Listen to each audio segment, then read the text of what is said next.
నేను ఎప్పుడు కూడా మా నాన్నగారు తలుచుకునే నేను మా అమ్మాయితో టైం స్పెండ్ చేస్తా. ఎందుకంటే ఆయన ఆ రకమైన టైం మాతో స్పెండ్ చేశారు కాబట్టి మేము చాలా చాలా నేర్చుకోగలిగాం, చాలా బెనిఫిట్ పొందాం. సో ఎప్పుడు నాన్నగారు తలుచుకునే నేను మా అమ్మాయి పక్కన కూర్చుని నేను ఎంత బిజీగా ఉన్నా అన్ని విషయాలు చెప్పడం. కానీ వీ ట్రావెల్ ఎ లాట్. మేము హాలిడేస్కి వెళ్తాము, ఇంటర్నేషనల్ ట్రావెల్ చేస్తాము. ట్రావెల్ వెళ్ళిన నేను I make it a point తను డిఫరెంట్ ప్లేసెస్ తీసుకెళ్ళాలి మా పాపనని. So the moment we start, ఇంటి దగ్గర బయలుదేరిన దగ్గర నుంచి మళ్ళీ వెనక్కి వచ్చే వరకు మన ఎయిర్పోర్ట్లో ఫ్లైట్ బోర్డింగ్ దగ్గర నుంచి అన్ని ప్రతిదీ చిన్నప్పటి నుంచి ఏంటంటే మా అమ్మాయికి క్వశ్చన్స్ అడగటం బాగా, ప్రతిదీ ఒక క్వశ్చన్ అడుగుతుంది. నేను దేనికి ఆన్సర్ చెప్పకుండా ఉండను.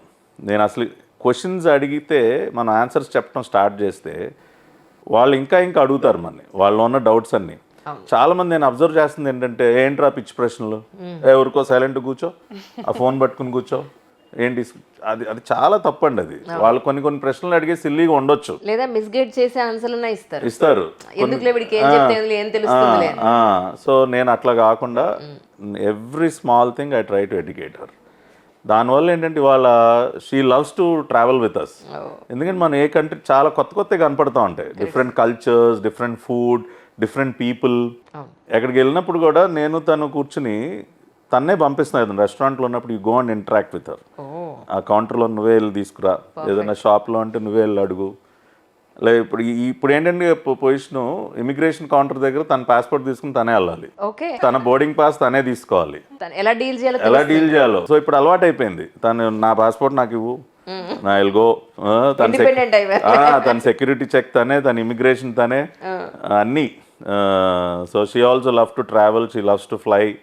నేను పైలట్ అయిపోతాను అంటూ ఉంటుంది. చాలా చిన్నప్పుడే ఐ థింక్ ఇండిగోలోనే ఎప్పుడో she went in to the cockpit. తను వెళ్ళి నాకు చూడాలన్నది కాక్పిట్ అంటే పైలట్ తీసుకెళ్ళి చూపించి అన్నీ. సో బాగా ఇష్టం. సో నాకేంటంటే స్కూల్లో చదువుకున్న దానికంటే కూడా బయట ప్రాక్టికల్గా మనం ప్రపంచాన్ని చూసి చాలా నేర్చుకోవచ్చు అనేది. That is only possible when you travel.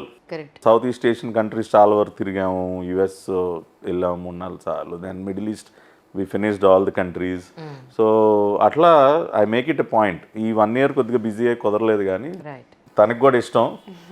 Both of us, all 3 of us, we enjoy food. ఏ కొత్త రెస్టారెంట్ వచ్చినా వెళ్ళిపోవాల్సిందే. We enjoy movies. ఎంత బిజీగా ఉన్నా మూవీస్ చూస్తాం, థియేటర్స్కి వెళ్తాం, సినిమాలు చూస్తాం. రీసెంట్గా ఇది ఫైటర్ నెట్ఫ్లిక్స్లో చూసాం, ఫైటర్ 2 days బ్యాక్, రితిక్ రోషన్ది. అట్లా నేను ఎంత బిజీ ఉన్నా నేను రిలాక్స్ అయ్యేది I mean when I'm with my family, when I go out. So అందుకని ఇప్పుడు ఫ్యామిలీకి ఇవ్వటానికి కూడా టైం లేదు అంటాం అనేది అది నేను ఒప్పుకోనండి. అది అసలు నేను ఒప్పుకోను. ఎవరన్నా మాట అంటే నేను I don't agree with them. Okay, ఎప్పుడన్నా మరీ పీక్ టైంలో, ఇప్పుడు ఎలక్షన్స్ ఈ 4 రోజులు ఉండకపోవచ్చు టైం, బట్ ప్రతి ఆల్ 365 days అసలు నాకు ఫ్యామిలీకి టైమే ఉండదు, నేను చాలా బిజీ అంటే ఐ డోంట్ అగ్రీ. మొత్తానికి ఏదో కవి చెప్పినట్టు జీవితాన్ని బతకడం కాదు, జీవితాన్ని జీవించాలి అని.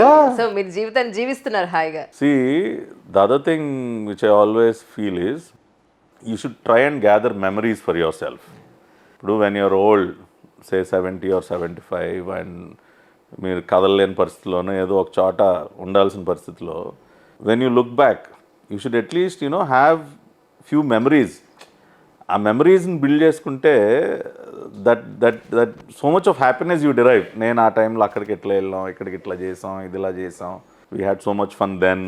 When you look at those pictures, అవేంటంటే it gives so much of energy ఆ ఏజ్లో. అందుకని అందరూ కూడా మెమరీస్ పోగేసుకోవాలి. When you have energy, go around, gather some good memories so that you can enjoy them when you're old. Chandan గారు, మీది arranged marriage అని అన్నారు కాబట్టి చెప్తాను. ఫస్ట్ టైము ఈ సంబంధం ఓకే అయింది అని అనుకున్నప్పుడు ఆయన ఫోటో చూపించారా మీకు? లైవ్ గానే కలిసాం. యాక్చువల్ కలిసారా? ఏమడిగారా మిమ్మల్ని? యాక్చువల్లీ క్వశ్చన్లు వేసుకునే అంత రాలేదు, కానీ మీరు ఎక్కడ చెప్పేస్తారని ఆయనే కలవ చేసుకొని చెప్పారు చూడండి. లేదు, నేను సైలెంట్ ఉంటాను, అడగండి. ఇప్పుడు చెప్పండి మీరు. యాక్చువల్ గా వాళ్ళ మదర్ గారు ఓకే కొంచెం తెల్లగా ఉంది, ఓకే హైట్ గా మా ఉంది, అబ్బాయికి okay. design బాగుందని అని చూసుకున్నారు. చూసారు. వాళ్ళ ఫాదర్ గారు ఏంటంటే like I'm MSc biotechnology, okay science field background. So farmer, I mean మా ఫాదర్ కూడా ఫార్మింగ్ అంటే కూడా ఇష్టం అనమాట. సో అదే అని చెప్పి వాళ్ళ ఫాదర్ గారికి కూడా అలా నచ్చింది అనమాట, ఇంకా వాళ్ళ నాన్నగారికి కూడా. రైట్. అంతేగాని పెద్దగా ఏమి మీకు పెళ్ళికి ముందు పెద్ద పరిచయం ఏం లేదైతే? ఆహా, లేదండి. నిజం చెప్పండి. అదే దీనిలో నేను అసలు నో ఫ్రిల్స్, నేను ఉన్నదన్నట్టు మాట్లాడతా. సో మాకేమీ పెళ్ళికి ముందు లవ్ స్టోరీలు ఏం లేవు. రైట్. జరిగింది, పెద్దలు అందరు కూర్చుని మాట్లాడుకున్నారు, అందరూ వచ్చి చూసుకున్నారు, ఫిక్స్ అయింది. పెళ్ళైన తర్వాత ఇంకా ఒకరినొకరు అర్థం చేసుకోవటం, టేస్ట్ కలవటం. So we started enjoying life. కానీ 10 ఏళ్ళైనా ఈ రోజుకి మీ ఇద్దరి మధ్యలో ఆ సెన్సిటివిటీ ఇప్పుడే రీసెంట్ గా పెళ్ళయిందా అన్నట్టుగా ఉన్నారు మీరు. నిజం చెప్పాలి అని లేదు, ఇంకా ఇప్పుడే బాండింగ్ కొంచెం ఎక్కువ పెరుగుతుంది మాకు జనరల్ గా. ట్రూ. ఈ ఇన్సిడెంట్స్ అవ్వడం కానీ లేకపోతే ఆయనతో నేను ఉండడం కానీ ఇంకా ఇప్పుడే నాకు బాండింగ్ అనేది ఎక్కువ అవుతుంది ఇంకా.